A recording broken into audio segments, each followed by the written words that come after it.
দেখো, আজকে 31 তারিখ, বলতে বলতে অবশেষে মাসটা শেষ হলো। যাই হোক, সকাল থেকে উঠেছি ঠিকই, কিন্তু মন মেজাজ তেমন ভালো নেই। চারদিকে জল কাদা এসব দেখছি। আর কালকে সাইকেলটা না আমি সরিয়ে দিয়েছিলাম, আজ সকাল সকাল দেখি বাইরে বের করে রেখেছি। যাই হোক, কেন যে ওরা ইচ্ছে করে এরকম হিংসামি করে কে জানে।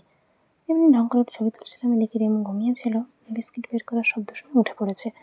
তোমার মোবাইলটা চার্জে দেওয়া আছে, আমি একটা বিস্কিট খেলাম। এদিকে বৃষ্টি এসছে দেখে বাবা গিয়ে পোশাক আশাকগুলো তুলে নিল।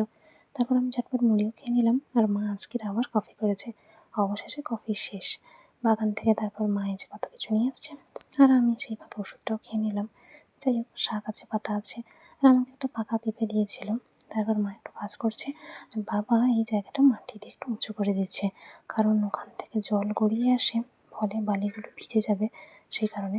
আশেপাশে পলিথিনটা ঠিক করতে হবে বলে সিঁড়ি নিয়ে গেছে, আমি ধরে দিয়েছিলাম। আমার চেয়ার লাগবে বলে চেয়ারও কিছু সময় নিয়ে গেছিলাম। এদিকে আজকে বড়া হবে বলে মা সেই জন্য ডাল বেটেছে, ফিতেও কিনে আনতে হলো। যাই হোক, কত কিছু কেনাকাটা করতে হচ্ছে। আমি তো ভাবছি এসব করতে করতে দিন চলে যাবে, আদৌ কবে হবে কে জানে। এদিকে সেইটা বাবা গুছিয়ে রাখছে ভালো করে, আর আমাকে বলছিল ঘরে রেখে আসতে, তো আমি ঘরে রেখে এলাম। বাবাকে সব মাপজোক করছে, আমাকেও দড়ি ফিতা এসব একটু ধরে দিতে বলছিল, তো আমিও ধরে দিলাম। রেমুকে খেতেও দিয়েছি। বাবা কিছু জায়গায় এই যে লাঠি দিয়ে রেখেছে। তারপর মাঝে টুকটাক পড়াশোনা করে নিলাম। মা বলছিল দুটো বেল দিয়ে যেতে, পোড়া হবে, সেই জন্য বিকেলে শরবত করা হবে। আমি বললাম ঠিক আছে। সেগুলো রেখেছি, মা সেগুলো শিলে ফাটিয়ে তারপর নিয়ে যাবে। আর এই যে ঘুরে ফিরে সবটা দেখছি, বিভিন্ন জায়গায় যে দাগ দেওয়া আছে। রেমু এখানে খাওয়া দাওয়া শেষ করে ঘুমিয়ে গেছে। এদিকে কয়েকজন কাকিমা এসছে নিমন্ত্রণ দিয়ে যেতে। আমাদের ওই যে রাস্তায় যাতায়াতের পথে যে হরি মন্দিরটা পড়ে, 3-4 দিন ধরে পুজো হচ্ছে, তো বৃহস্পতিবার খাওয়া দাওয়ার ব্যবস্থা আছে। এদিকে বাবা কাজ করছে, মা আমাকে একটা বিস্কিট প্যাকেট দিয়ে গেল, বললো সবারকে ভাগ করে দিতে। আমি বললাম ঠিক আছে, সবার ভাগে 2 জোড়া করে পড়বে। আর এই যে দেখো, এটা আসলে কিন্তু পেন্সিল ছেলার কল, কেউ এয়ারপড ভেবো না, ঠিক আছে? বোকা বানানোর জন্য এয়ারপড বলি। বাবা সেখানটা নালাটা পরিষ্কার করে দিল ভালো করে। আর মা এই যে মামার সাথে ফোনে কথা বলছে, আমি সেই ফাঁকে স্নান করে চলে এসেছি। বৃষ্টিও পড়া শুরু হয়েছে, পোশাক আশাকগুলো তুলে নিলাম। আর আজকে দেখো গন্ধরাজ ফুল একটা ফুটেছে, প্রথম গন্ধরাজ ফুল। বাবার জন্য ফুল রেখেছি, আর আমি তো ফুল দিয়েই দিয়েছি। কত সুন্দর করে সাজিয়ে দিয়েছি দেখেছো? আর গন্ধরাজের গন্ধে চারিদিকটা যেন ম ম করছে, এত সুন্দর।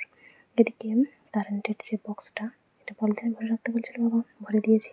এটা আমাকে খেতে দিয়েছে, ও একবার খায়, একবার এদিক ওদিক ঘোরাফেরা করে। যাই হোক, এদিকটা মোটামুটি নালা করে দিয়েছে, আপাতত জল জমবে না আশা করি। তারপর আর কি, হাঁটতে গিয়ে হোঁচট খাচ্ছি এখানে। আর জানো তো, ওই পাশটা এখন বাবাই বসে 3-4 দিন ধরে, আমি কিন্তু বসি না, কারণ আমার বসতে অসুবিধা হয় বলে। তো খাওয়া দাওয়া শেষ করে একটু সময় দোলনায় ঝুলছিলাম, ছাদ থেকে একটু ঘুরে এলাম। আলো দেওয়া হবে রাস্তায় কিছু কিছু দূরে, সেজন্য মেশিন ভ্যানে করে টিউবলাইট নিয়ে যাচ্ছে। আর সেই মতো খাওয়া দাওয়া শেষ করে এই যে শুয়ে আছে এরকম, ফুলগুলো দেখে আবার শুতে চলে এসেছি। বিকেলে উঠে দেখি বাবা এখানে ইট পরিষ্কার করছে। মা আমাকে বললো বেলের শরবত আছে তোর জন্য, খেয়ে নে। বাকি সবাই খেয়ে নিয়েছে। রেমুর শরীরটা এখন কদিন ভালো নেই। আর মা এই যে ঝুড়ি চাইতে ঝুড়ি দিয়ে গেলাম, পেঁয়াজগুলো একটু পরিষ্কার করছে। আমি এদিকে চলে এসেছি বিকেলে বাগানের দিকে। সত্যি বলতে বাগানে এলে মনটা এত ভালো হয়ে যায় কি বলবো। একটা ভিডিও করার ছিল, সেটাও ঝটপট করে নিলাম। আসলে কি জানো তো, মেলায় যে গেলাম, একটা জায়গায় গেলাম, একটা জায়গায় যেতে পারলাম না, সবাই যে বৃষ্টিটার জন্য। আর বাবা এমনিতেও খুব একটা ঘুরতে চায় না, ওই খাওয়া দাওয়া করে বাড়ি ফিরে এলেই শান্তি।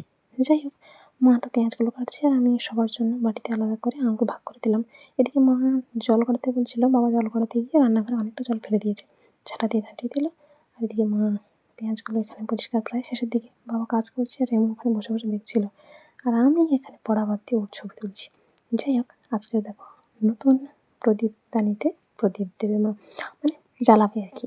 যাই হোক, তো যেখানে ভিত দেওয়া হয়েছে সেখানেও জ্বেলেছে। আর আমি একটা চকলেট খাবো বলে বের করে রেখেছিলাম, সন্ধ্যা দেওয়া হয়ে গেলে তারপর খাওয়া দাওয়া হবে, মানে আমি একাই খাবো। তারপর আর কি ধোঁয়া দিয়েছে, চারদিকে অন্ধকার হয়ে আছে। আর আমি যে কয়েকটা কুড়ি তুলে নিয়ে এসেছি টগর ফুলের, এসে তুলে নিয়ে চলে গেছে, সেই জন্য পেঁয়াজগুলো ছোটো ছোটো সেগুলো দেখছি। বলতে বলতে ইটগুলো পরিষ্কার হচ্ছে, আর বাবা কিছু জিনিস বাইরে রেখে এলো, ওই যে ওপরের যে চকালির মতো। রিমু মুড়ি খেয়ে ওখানে শুয়ে আছে, দিয়ে কারেন্ট চলে গেছে। আমি ওর কাছে একটু এসে ঘুরঘুর করছিলাম, তারপর কারেন্ট আসতে ফ্যান চলছে, আর আমার তো কী আনন্দ কী আনন্দ।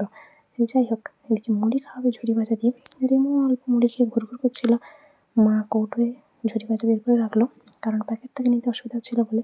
এদিকে মা সমস্তটা বেছে রেখেছে, বাবা এবার ছাদে রেখে আসবে। আর আমি সেখান থেকে, মানে মেলা থেকে একটা ভালো জিনিস নিয়ে এসেছি, সেইটাই দেখছিলাম ঘুরিয়ে ফিরিয়ে।